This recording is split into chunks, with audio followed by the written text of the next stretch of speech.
मेरी दुहिता का ध्यान रखना। तुम मेरे गोत्र और राष्ट्र का, इंद्र तुम्हारी रक्षा करे।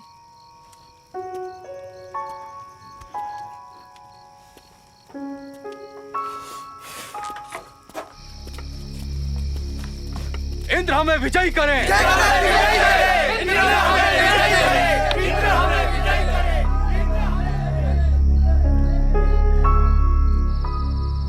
अम्ब, पिता कहाँ गए हैं? पिता गविष्टि के लिए गए हैं। यानी गायों को लाने। किसकी गाय? गोत्र की। गोत्र यानी हम सभी अपनी गाय कहाँ बांधते हैं? अपने बाड़े में। और दूसरे? वो भी हमारे बाड़े में। तो जहाँ हम सभी अपनी गाय बांधते हैं उसे गोत्र कहते हैं। इसलिए जिन जिन की गाय एक बाड़े में बंधती है वह एक गोत्र हुआ। कुछ समझी? पर गायों को लाने के लिए भाला क्यों ले गए हैं? गायों को लाने के लिए एक युद्ध होता है, इसलिए गायों के लिए युद्ध को गविष्टि कहते हैं। कौन ले गया गायों को? चोर। तुम कभी गई हो गायों को ढूंढने? सो जाओ।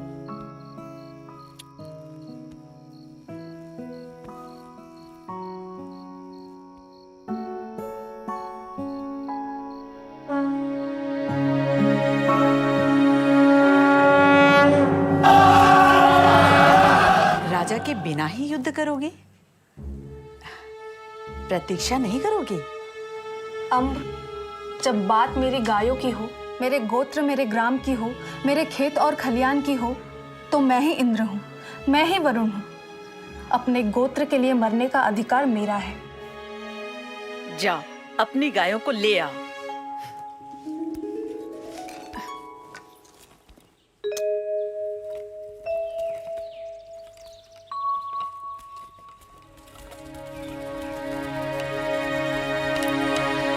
सभापति, हम जा रहे हैं। हम भी तुम्हारे साथ आएंगे। हम अपनी बेटियों को अकेले नहीं जाने देंगे। आप सभी ग्राम की रक्षा करें, अपने गोत्र की रक्षा करें। शत्रु कभी भी घात कर सकता है। हमें रथों से भी तेज दौड़ना पड़ सकता है। उनके भाले और तीर हमारे मजबूत वक्ष झेल पाएंगे। हमने जन्म ही इसी दिन के लिए लिया था कि हम अपने कुल, गोत्र, ग्राम और राष्ट्र की रक्षा कर पाएंगे। इंद्र हमें विजय दे।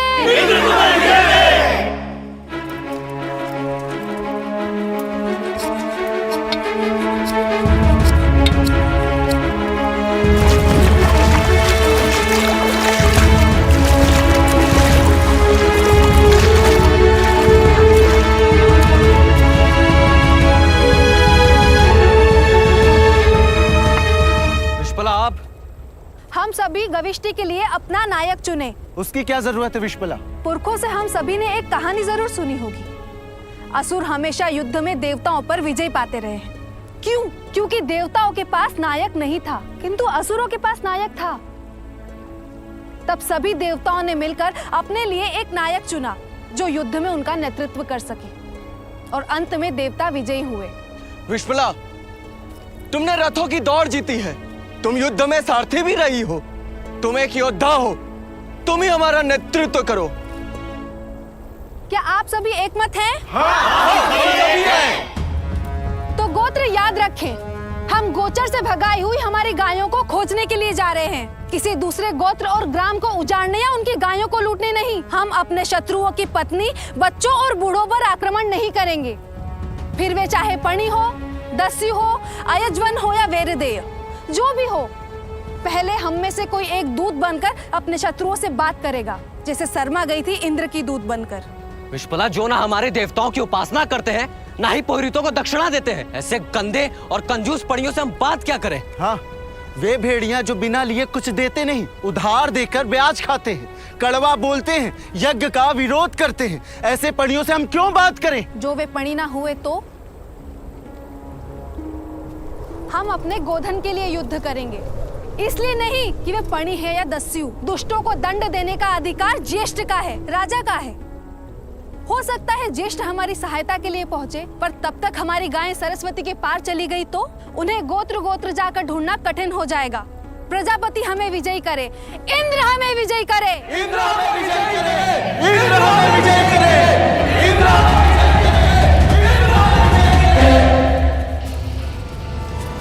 ये तो गाय के खुरों के निशान हैं। हमारी गाय!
अभी तक सोए नहीं स्वामी? मंत्र का अर्थ समझने की कोशिश कर रहा हूँ आचार्य। ऋषि जिस विश्पला का वर्णन कर रहा है वह स्त्री है याश्व। इसका उत्तर तो यास दे सकते थे, या विजयनगर में हमारे प्रधानमंत्री आचार्य सायण।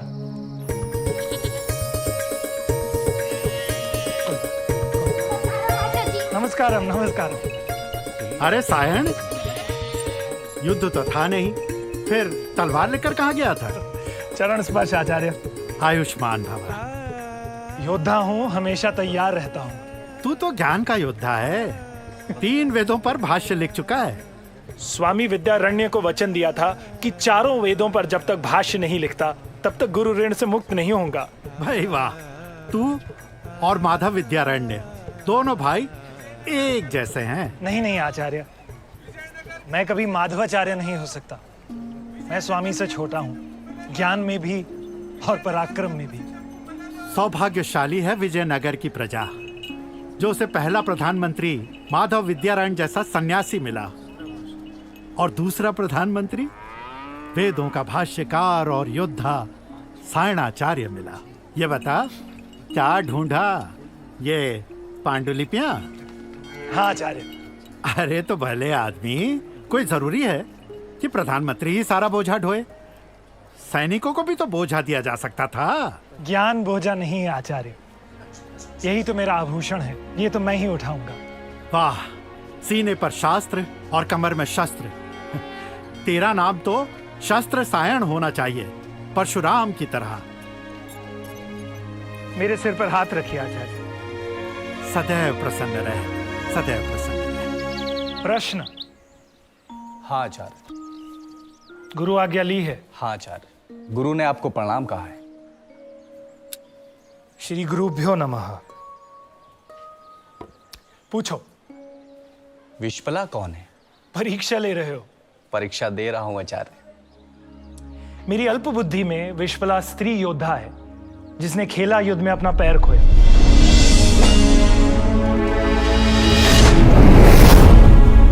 विश्पला घोड़ी भी तो हो सकती है। विश, ग्राम और पल, फुर्ती से जाने वाली, अपने ग्राम की रक्षा के लिए फुर्ती से आगे बढ़ने वाली घोड़ी कैसे हो सकती है? इसीलिए मेरा मानना है कि वो ग्राम की शक्ति है जिसे अश्विन कुमारों ने लोहे का पैर दिया ताकि वो दौड़ सके। पर मेरा मत अंतिम नहीं है। वेदों में और छलांग लगाओ, शायद नया अर्थ मिले। आचार्य शायन के भाष्य पर टिप्पणी नहीं हो सकती आचार्य। शास्त्रों की नई व्याख्या करना हमारी परंपरा है बटुक। आचार्य भगवत पाद शंकर ने भगवान बादरायण व्यास के ब्रह्मसूत्र पर भाष्य लिखा।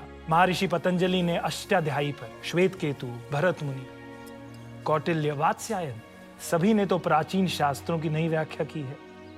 नए आचार्यों की गरिमा चुप रहने में नहीं बल्कि प्रश्न करने में है। श्रुति में अलग अलग कहा गया है, स्मृतियां भी भिन्न भिन्न कहती हैं। कोई ऐसा ऋषि नहीं जिसका वचन अंतिम प्रमाण माना जा सके। इसीलिए प्रश्न करो, भारत का गौरव बढ़ाओ। अपने आचार्य के लिए ले जाओ।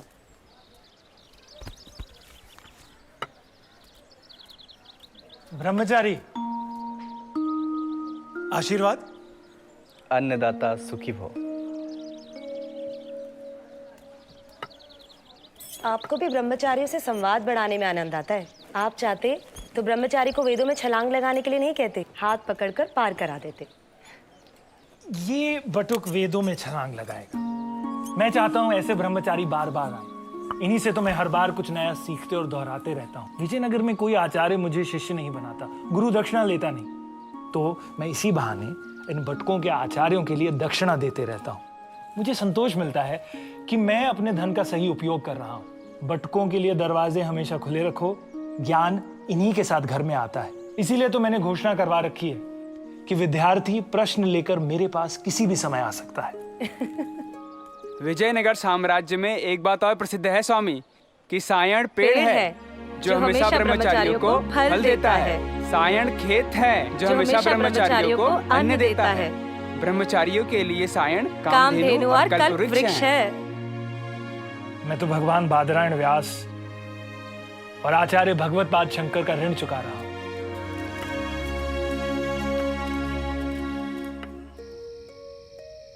वेदों में और छलांग लगाओ, शायद नया अर्थ मिले।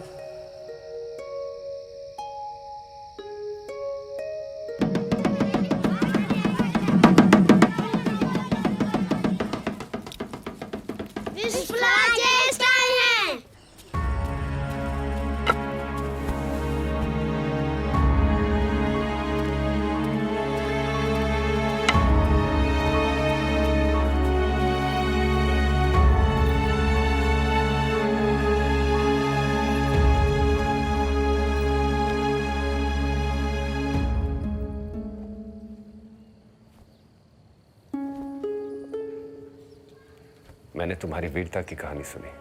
हम अपनी गाय वापस ले आए ज्येष्ठ। बस अगली बार गोत्र के लिए युद्ध नहीं कर सकूंगी। तुम युद्ध करोगी, मेरे रथ की सारथी बनोगी। बनोगी ना?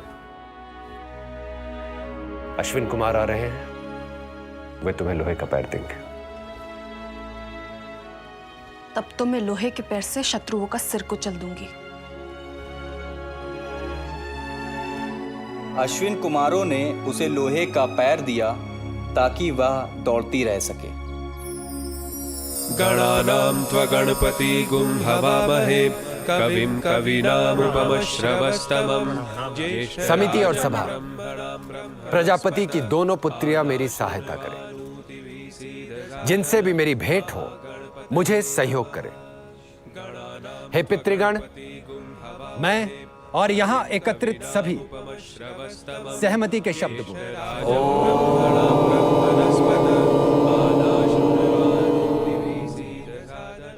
स्वयं भासते राजते सा सभा।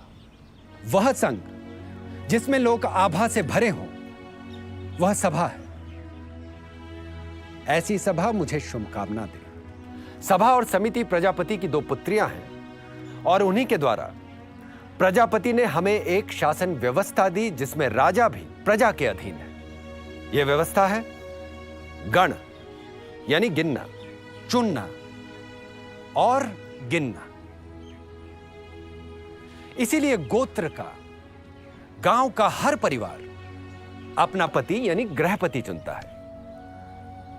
गांव के सब गृहपति मिलकर सभा बनाते हैं। हर गृहपति सभा का सभासद या सभावती है।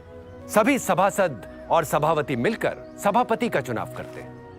ऐसी गांव के एक एक जन द्वारा चुनी गई सभा को जनता की आवाज कहा गया, क्योंकि वह जन जन के मत से बनती है और जन जन की अभिलाषा अभिव्यक्त करती है। यह सभा हमारी राष्ट्रीय न्याय पालिका है। सभा के लिए वेद में कहा है कि सभा वो है जो व्यक्ति पे लगे आरोप की दाग मिटा दे। यहां हर किसी को न्याय मिलता है। इसीलिए सभा के निर्णय से हर कोई बंधा है। कोई भी इसके निर्णय का उल्लंघन नहीं कर सकता, राजा भी नहीं। यहां अपना मत रखने के लिए हर सभासद और सभावती स्वतंत्र है। राष्ट्र का प्रशासन करना और राजा को दिशा देना सभा का काम है। पर हमारी सभा इतनी नीरस भी नहीं है। यह हमारी सरस उत्सव भूमि है। यहां हम नाचते हैं, गाते हैं और मनोरंजन के लिए। सभा समिति की छोटी बहन है। वो अपनी बड़ी बहन के अधीन रहकर काम करती है और इस बड़ी बहन समिति को चुनते हैं सभी सभापति। जैसे सभा सभापति चुनती है, वैसे समिति अपना पति ईशान चुनती है। सभापतियों की ये राष्ट्र समिति फिर चुनती है अपना राष्ट्र अध्यक्ष, अपना राजा, जिसे बार बार चुनने और हटाने का अधिकार समिति के पास है। राजा के लिए समिति की हर बैठक में हाजिर रहना अनिवार्य है। समिति ने मुझे राजा चुना ताकि मैं प्रजा का रंजन कर सकूं। सौरज्यत ततो राजन्यो जायत। जो प्रजा का रंजन कर सके वह राजा। आपने ये राष्ट्र मुझे इसलिए दिया ताकि मैं खेती और किसानों का भला कर सकूं। आपने ये राष्ट्र मुझे इसलिए दिया ताकि मैं किसानों को संपन्न कर सकूं। इसीलिए मैंने हथियारों के बजाय हलों पर ज्यादा ध्यान दिया। यदि मैं प्रजा के प्रति असावधानी करूं तो समिति मुझे पद भ्रष्ट करने में तनिक भी देर ना करे। इसीलिए मैं सभा से पूछता हूं, क्या मैंने प्रजा के विरोध में कोई काम किया है? नहीं। क्या शासन के प्रतिनिधि कुलपा हमारे गृहपतियों पर शासन करते हैं? कुल धर्म का पालन करवाते हैं? कुलपा, आप मेरे और गृहपतियों के बीच कड़ी हैं, इसलिए आपको राजन भी कहते हैं। इस सूत्र और पद का सम्मान करना। हाँ राजा।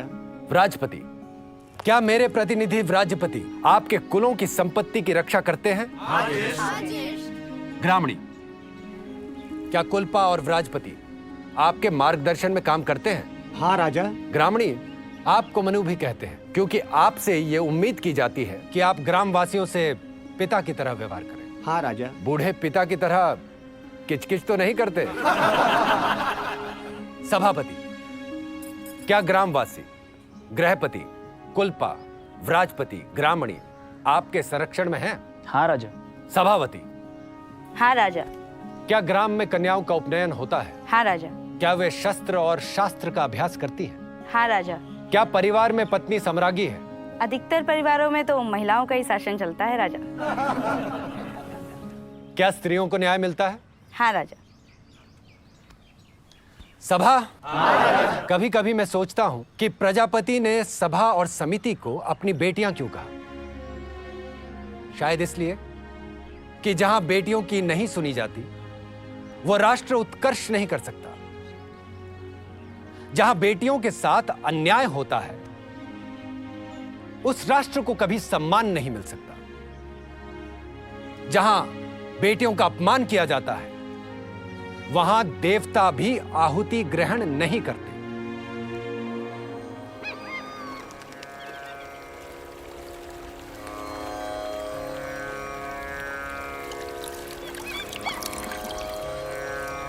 इमं गंगे यमुने सरस्वती शुतूर्दिस्तोमं सचता परुष्णया असीक्न्या मरुदष्टधे वितस्तयार्जिकिये शणो हया सुशो माया।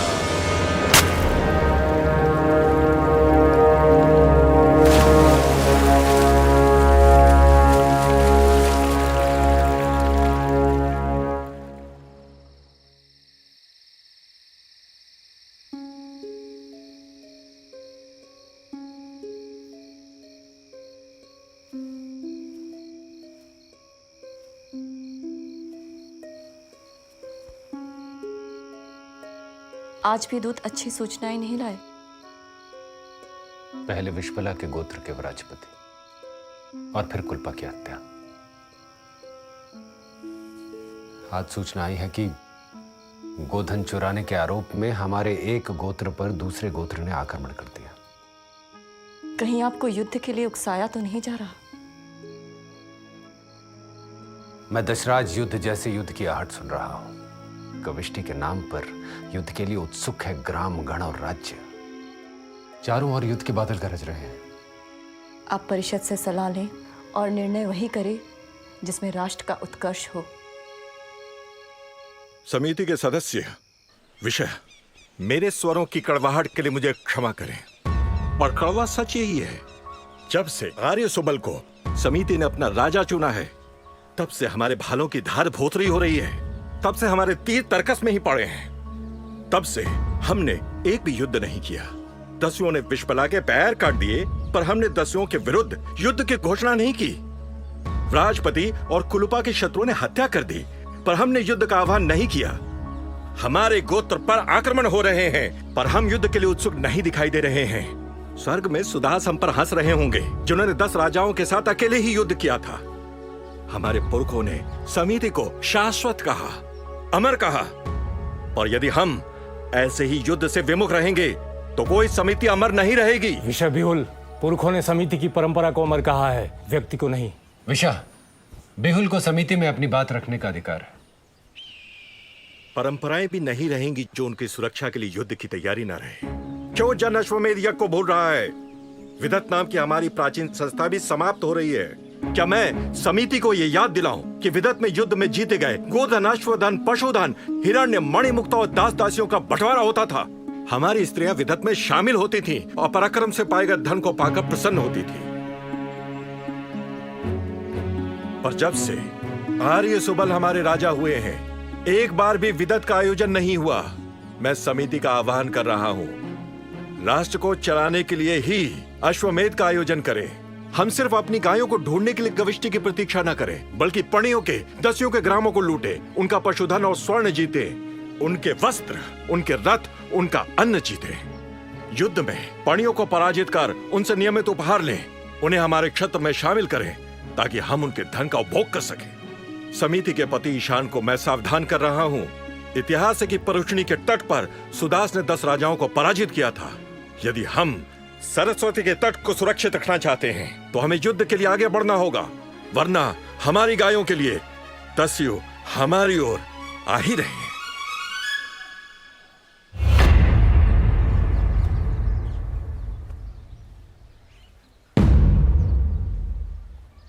लगातार युद्ध के कारण लोग भयभीत न हो, इसीलिए हमने हर गांव में रक्षकों को नियुक्त किया है। रक्षकों को हम गोप कहते हैं, और यह राष्ट्र मुझे पुकारता है जनस्य गोप। क्यों? क्योंकि इस राष्ट्र के जन जन की रक्षा करना मेरी जिम्मेदारी है।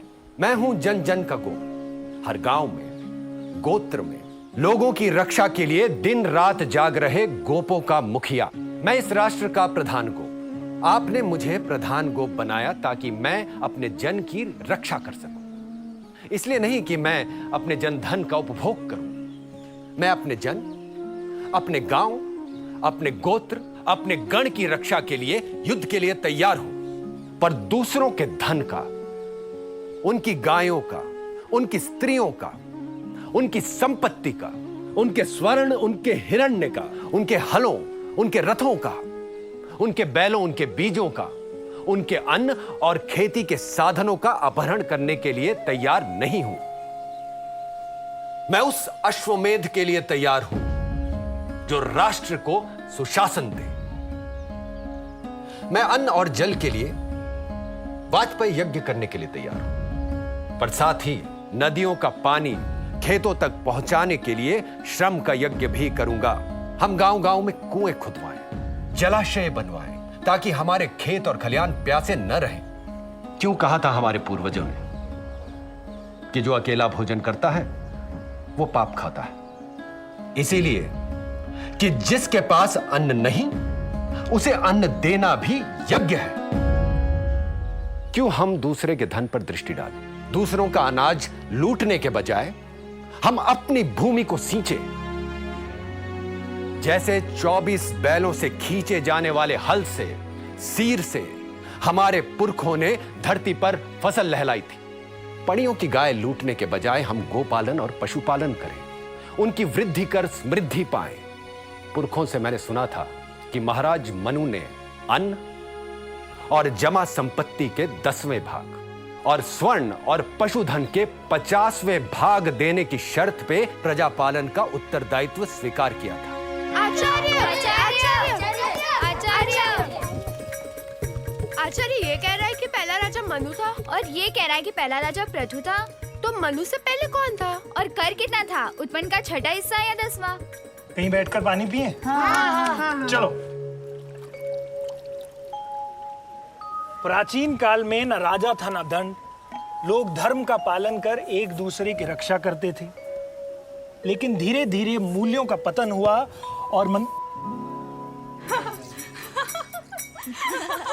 और मनुष्य लालची, स्वार्थी और दुष्ट होता गया। ताकतवर कमजोर को मारने लगा। चारों ओर मत्स्य न्याय यानी बड़ी मछली छोटी मछली को खाने लगी। तब प्रजापति ने 1 लाख अध्याय की नीति शास्त्र की रचना की, जिसमें राज्य, राजा, राष्ट्र और प्रशासन का वर्णन किया।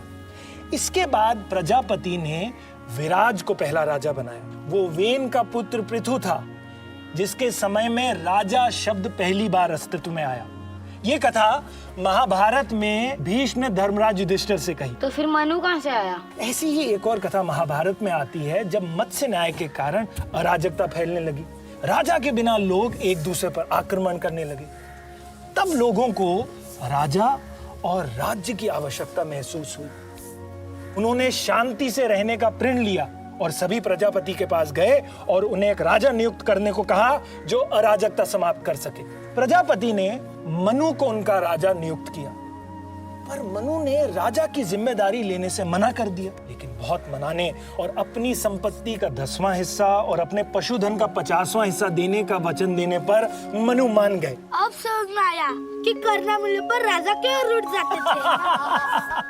क्या प्रत्येक जन शासन को अपने अन्न और पशुधन का हिस्सा दे रहा है? इंद्र को जन अपनी इच्छा से बलि में अन्न, गोधन, पशुधन, घी, शहद, स्वर्ण, धातु, वस्त्र, लकड़ी, पशुओं की खाल आदि देते थे। पर क्या मुझे कर या बलि बराबर मिलता है? क्या हर सभासद, हर विषह कर देता है? मैं युद्ध के लिए तैयार हूं, पर क्या युद्ध के लिए कूच कर रहे योद्धाओं को ग्राम ग्राम, गोत्र गोत्र से अन्न, दूध, दही, तेल, कंबल, बिस्तर, ईंधन, पशु स्वेच्छा से मिलेगा या उन्हें ग्रामवासियों से छीनना पड़ेगा? मैं अपने ग्राम में, अपने गोत्र में हो रही चोरी, डकैती, उठाईगिरी और छल के लिए अपराधियों को दंड देता हूं, तो फिर मैं दूसरों के ग्राम और गोत्र को लूटने या लूट में पाए गए धन को विदथ में कैसे बांटूं? मैं जन का स्वामी नहीं, जनसेवक हूं। मैं समिति के निर्णय से बंधा हूं, इसलिए समिति योग्य निर्णय ले।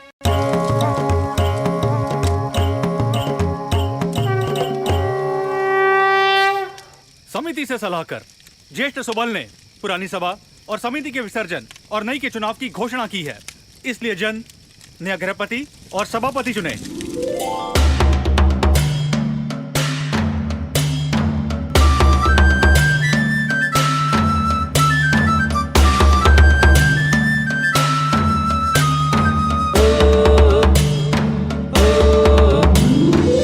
पणियों से बात हो गई?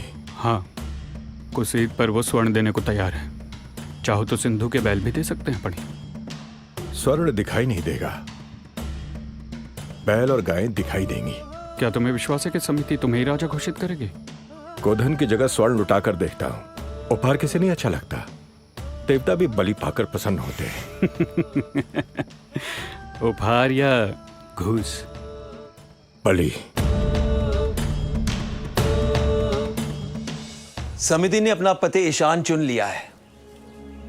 अब समिति ऐसे राजा को चुने जैसे अतीत में देवों ने चंद्रमा से रूप, सूर्य से ऊर्जा, इंद्र से शक्ति, विष्णु से पराक्रम, वैश्रवण से त्याग और यम से आत्म संयम लेकर बनाया था। समिति यदि चाहे तो आर्य सुबल को भी फिर से चुन सकती है।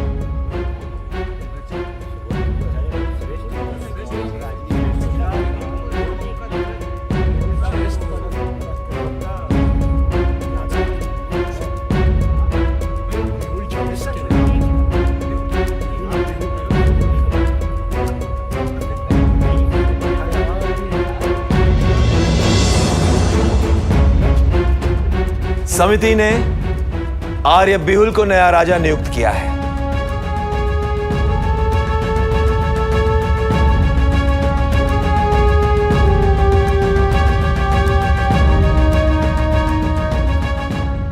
राजन, अब आपको राजसूय यज्ञ करना होगा। रत्नीन से शासन के लिए सहयोग मांगना होगा। अब ये रत्नीन कौन है? राज्य का उद्देश्य क्या है? अब प्रजा को स्वच्छ और सुंदर प्रशासन देना। अम्ब, आपने सही उत्तर दे भी दिया तो आपको कुछ नहीं मिलने वाला। ऋग्वेद में स्वच्छ और सुंदर शासन को प्रशिष यानी प्रकृष्ट शासन कहा है। और शासन के लिए क्या चाहिए? अमात्य, राजन्य, ब्रह्म शक्ति, छत्र शक्ति। ठीक। बुद्धि और शक्ति का संगम। ये सब मिलाकर जिससे शासन चले उन अधिकारियों को रत्निन कहते थे। रत्नी नामेतानी हविषी भवंती एते वै राष्ट्रस्य प्रदातारः। वे सिर्फ राजा के ही नहीं बल्कि राष्ट्र के निर्माता भी थे। राजा प्रजा का सेवक है तो अधिकारी लोक सेवक, इसीलिए राज्य अभिषेक के पहले राजा उनके घर उन्हें आहुति देने जाता था। ब्राह्मण ग्रंथों में इसका विस्तार से वर्णन किया गया है। सबसे पहले राजा पुरोहित के घर जाता था। जैसे राजा को जनगोप वैसे ही पुरोहित को राष्ट्रगोप कहते थे। राष्ट्रगोप, आप राष्ट्र के रक्षक हैं और धर्म के प्रतिनिधि। मेरी आहुति स्वीकार करें और हर हाल में मुझे सत्य और धर्म का मार्ग दिखाएं। मैं रत्निन के लिए नियुक्त हुआ हूं। मैं चाहता हूं आप सदा मेरे पीछे चलें। प्रशासन में पुरोहित सबसे बड़ा पद होता था, सेनापति से भी। पुरोहित ब्रह्म शक्ति का प्रतिनिधि था। वो गुणों की खान और आदर्श की मिसाल होता था। निरुक्त के अनुसार पुरा एवं ददाति, जो सभी विषयों में आगे रखा जाए वो पुरोहित। मैं पुरोहित बनूंगा। बृहस्पति और शुक्राचार्य की तरह। तब तो तुम्हें राज्य के भौतिक और आध्यात्मिक विकास की जिम्मेदारी उठानी पड़ेगी बटुक। ये नहीं कर पाएगा आचार्य जी।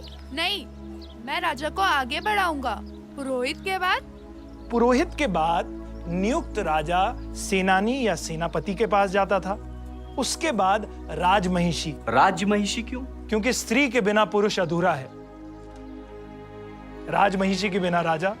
फिर सूत या सारथी। सूत क्यों? क्योंकि वो रथ चलाने की विद्या में कुशल होता था। युद्धों में रथ का और लगातार युद्धों के कारण सूत का बड़ा महत्व था। अथर्ववेद में सूत को राजा को बनाने वालों में से एक कहा गया है। फिर तक्षण या बढ़ई, फिर करमार या धातु कर्मी, फिर रथकार। रथ बनाने वालों और धातु कर्मियों को राजा अपने नियंत्रण में रखना चाहता था, क्योंकि दोनों ही युद्ध में बड़े काम के थे। बिल्कुल ठीक। उसके बाद नियुक्त राजा संग्रहित्र या कोषाध्यक्ष, फिर भागदुग या कर जमा करने वाले, फिर पालागन या राजा का सखा जो बाद में विदूषक कहा जाने लगा, फिर ग्रामणी, उसके बाद शत्ता या अन्न बांटने वाले, फिर अक्षवाप या खेल मंत्री, फिर गोविक कर्तन या पशुओं का अधिकारी, फिर स्थपति यानी कलाओं के अधिकारी के घर पर आहुति लेकर जाता था। वैदिक काल में विकास के साथ साथ ये सूची बढ़ती गई।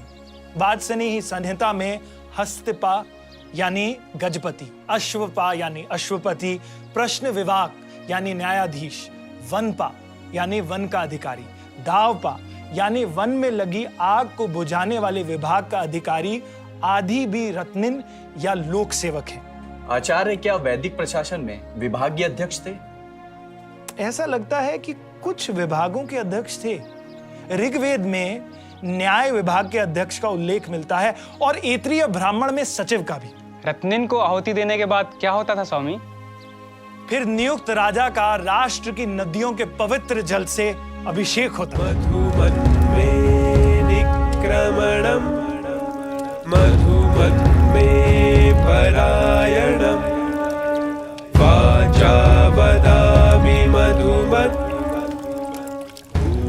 जन्म से लेकर मृत्यु तक मेरे द्वारा किए गए यज्ञ, मेरा जीवन, मेरे सत्कर्म, मेरी संतानें आप ले लें। यदि मैं अपने कर्तव्य का पालन न करूं या प्रजा से छल करूं, यह राष्ट्र तुम्हें सौंपा जाता है। तुम्हें राष्ट्र में शांति, प्रजा का कल्याण और धन प्राप्त करने के साधनों में अभिवृद्धि का ध्यान रखना है। तुम्हें राज्य की समृद्धि, राज्य का विकास और राष्ट्र के उत्कर्ष का ध्यान रखना है।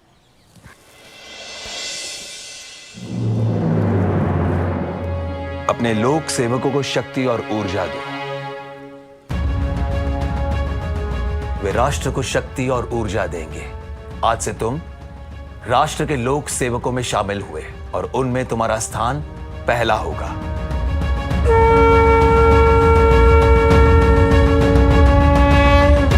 राज्याभिषेक में तलवार का क्या अर्थ? अर्थ साफ है, तलवार यानी शक्ति। रत्निन, जिन्हें वीर भी कहा जाता था, उसके बिना राजा शक्तिहीन है। यानी राजा के चुनाव की परंपरा भी वैदिक काल में थी? बिल्कुल, और उसके बाद भी। परीक्षित की मृत्यु के बाद हस्तिनापुर के लोगों ने जन्मजय को सर्वसम्मति से राजा चुना। कौटिल्य भी राजा के चुनाव का उल्लेख करते हैं। सौराष्ट्र के रुद्रदमन को भी लोगों ने चुना था। राज्यवर्धन की मृत्यु के बाद हर्षवर्धन को प्रधानमंत्री भांडी के साथ मिलकर मंत्रियों और अमात्यों ने चुना था। गोपाल वंश के गोपाल को भी लोगों ने चुना था। कश्मीर के यशस्कर को ब्राह्मणों ने चुना था। बक को बस इतना मैं याद नहीं रख पाऊंगी। तो फिर बटकों को उत्तर कैसे दोगी? बटुकों को भिक्षा देना मेरा काम, उत्तर देना आपका। आपसे बात करना भी तब होता है जब मैं आपसे प्रश्न करती हूँ। विजयनगर के इस रत्निन को तुम्हारे प्रश्न भी सुख देते हैं। तो फिर बताइए, यदि प्रजा को राजा को चुनने का अधिकार था तो हटाने का अधिकार भी होगा? तुम्हारा उपनयन कर ही देता हूं। शास्त्रों ने कहा है कि जब राजा अन्याय करता है तो नमक और शक्कर भी अपना रस छोड़ देते हैं। धर्म और प्रजा के विरुद्ध काम करने वाले अन्यायी, अधर्मी, अत्याचारी, भ्रष्ट, निरंकुश राजा को सिंहासन से हटाने, निर्वासित करने और उसकी हत्या करने तक का शास्त्रों में प्रमाण है। वैदिक काल में राजा को हटाने का समिति को अधिकार था।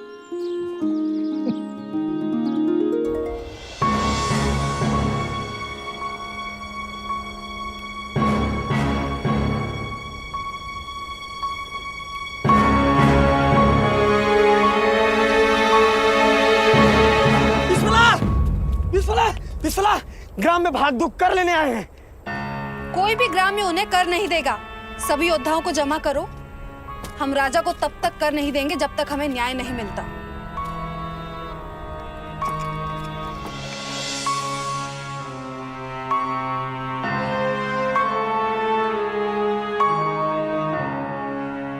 भाग दुख को रोकना, शासन में बाधा डालना है। राजा सेना भेजेंगे।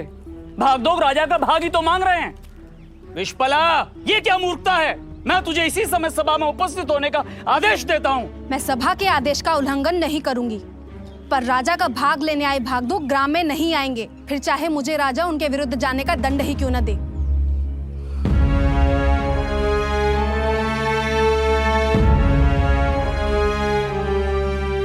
यदि सत्य कहना विद्रोह है तो मैं विद्रोही हूँ सभापति। जब से आर्य बिहुल को राष्ट्र सौंपा गया है, हमारा गोत्र दुखी है और सभा नपुंसक हो गई है। पुष्पला, भगिनी स्वधा अपने भगोड़े पति को दंड दिलवाने के लिए सभा में घसीट कर लेकर आई थी। तब सभा ने क्या किया? मैं लेके आई थी उस भगोड़े को जो अब किसी और के साथ रह रहा है। उसे दंड देना तो दूर रहा, उल्टा गोप ने मुझसे ही वर्ष भर का घी ले लिया और मेरा बछड़ा भी। दिन दहाड़े लोगों को मार्ग में लूटा जा रहा है। घरों में चोरियां और डाके पड़ रहे हैं। स्त्रियां भयभीत हैं। हमारे कुत्ते रात रात भर जाग रहे हैं और गोप सो रहे हैं। अपराध की छानबीन के नाम पर दंडाधिकारी ग्राम से कर वसूल करते हैं और रात भर सोम पीकर जुआ खेलते हैं। कुल्पा और राजपति के हत्यारे आज तक नहीं पकड़े गए, पर ग्राम से कर लिया जा रहा है। लिया नहीं जा रहा, छीना जा रहा है। चोर और गोप एक साथ जुआ खेलते हैं और सभा मौन है। विश्वला, मैंने जनगोप और राष्ट्रगोप को सभी स्थितियां बताई हैं। इसीलिए यह ग्राम कर नहीं देगा, ताकि समिति के बहरे कानों तक हमारी आवाज पहुंचे। हम कर नहीं देंगे सभापति। विश्वला,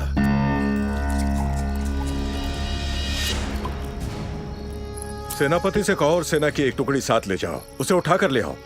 जो विरोध करे तो कुचल दो। विश्वला! विश्वला!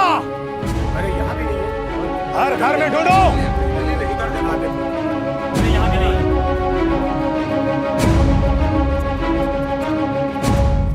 नहीं मिली। चरागाह गव्वे में ढूंढो, नदी पर ढूंढो, उसके माता पिता को बंधन में ले लो। कल रात ग्राम में कोई अतिथि आया था सभापति?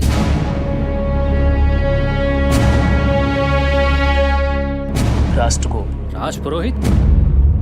ज्येष्ठ बिहुल ने कहा है कि आज वे समिति में नहीं आ सकते। ये समिति का अपमान है, ये समिति का अपमान है, ये समिति का अपमान है।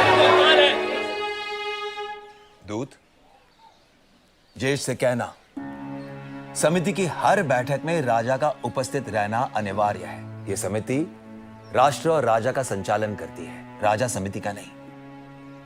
धर्म, शास्त्र और समिति राजा से आज्ञा या अनुमति नहीं लेती। मैं राष्ट्रगोप समिति की ओर से उन्हें तुरंत उपस्थित होने का आदेश देता हूं।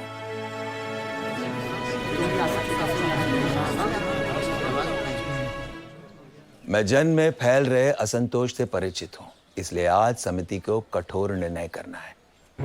पिछले दिनों गविष्टियां बढ़ गई हैं, स्त्रियों को न्याय नहीं मिल रहा है, कर के नाम पर ग्रामों को लूटा जा रहा है। ब्राह्मण, ब्रह्मचारी और गर्भवती महिलाओं तक से नदी पार करने के लिए शुल्क लिया जाता है। कई ग्राम कर देने से मना कर रहे हैं क्योंकि राजा उनकी रक्षा नहीं कर रहा। आज एक मना कर रहा है, कल ये आग वन की आग की तरह फैलेगी। समिति इसका भी उत्तर ढूंढ लेती, पर पणी आज खुलेआम कह रहे हैं कि उनका द्रव्य बल और धन बल ज्येष्ठ बिहुल के साथ है। वे ज्येष्ठ बिहुल के पीछे खड़े हैं। ये पणी कुसीत पर जुआरियों को ऋण देते हैं और हारे हुए जुआरियों से उनका स्त्री धन और पशुधन ले जाते हैं। जुआरियों का परिवार रोता है, ऋण जितना चाहो मिल जाता है, पर बदले में देने के लिए कुछ चाहिए, चाहे वो आत्मसम्मान ही क्यों ना हो। पिछले दिनों समिति के कुछ विषय ने मूल्यवान रथ, घोड़े और सिंधु के बैल पणियों से खरीदे हैं। बदले में समिति के सदस्यों ने क्या दिया? स्वर्ण या गोधन? ज्येष्ठ बिहुल पणियों से हथियार और रथ खरीद रहे हैं। समिति के सदस्य रथ पणियों से खरीदकर ज्येष्ठ बिहुल को बेच रहे हैं। क्या यह युद्ध की तैयारी है या युद्ध की रचना? सारे गोत्र को युद्ध में झोंक देना ताकि पणियों को लाभ हो।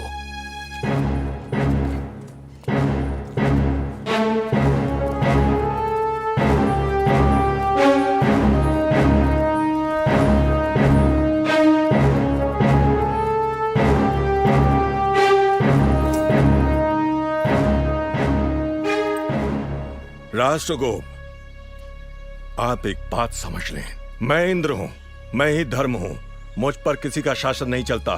समिति और रत्न मेरे पीछे चलेंगे, मैं उनके पीछे नहीं। इसलिए मेरे प्रश्न का सीधा उत्तर दे, विश्वला कहां है? एक बात मैं भी स्पष्ट कर दूं ज्येष्ठ, धर्म पर किसी का शासन नहीं चलता, पर धर्म का शासन सब पर चलता है। अब यह समिति आपसे जानना चाहती है कि किसकी सलाह से आपने विश्वला के ग्राम में सेना भेजी थी। क्या आपके रत्नीन ने अपनी ही प्रजा के विरुद्ध सेना भेजने की सलाह दी थी? मैं वह जरूरी नहीं समझता। क्या ज्येष्ठ ने पणियों से स्वर्ण कुसीत पर लिया था? क्या आपने समिति की सदस्य को घूस दी थी? आप मेरे विरुद्ध षड्यंत्र कर रहे हैं राष्ट्रगोप। मैं उन पणियों और समिति के उन सदस्य को आपके सामने प्रस्तुत करूं? स्त्री पर अत्याचार करने वाला, उनका अपमान और असम्मान करने वाला जन का गोप कभी नहीं हो सकता।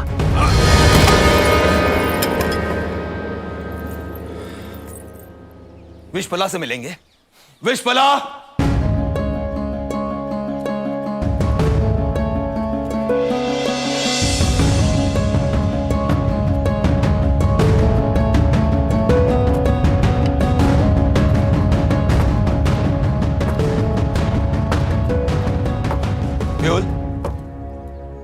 राष्ट्र की तलवार वापस दे दो। ये तुम्हारे हाथों में शोभा नहीं देती।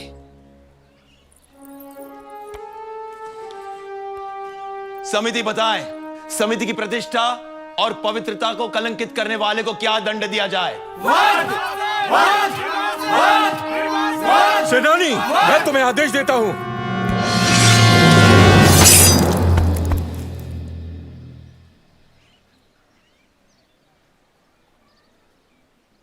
समिति जिसे योग्य समझे उसे जन गोप नियुक्त करे। सुबल! सुबल! सुबल! सुबल! सुबल! सुबल! सुबल! सुबल! सुबल! सुबल! पुष्पला! पुष्पला! पुष्पला! राजा होती लेके आ रहे हैं।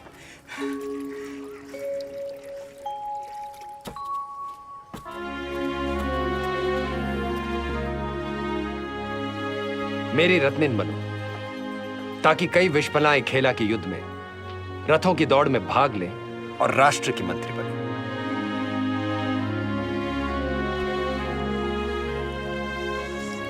हर राजा आप जैसा पिता हो ज्येष्ठ।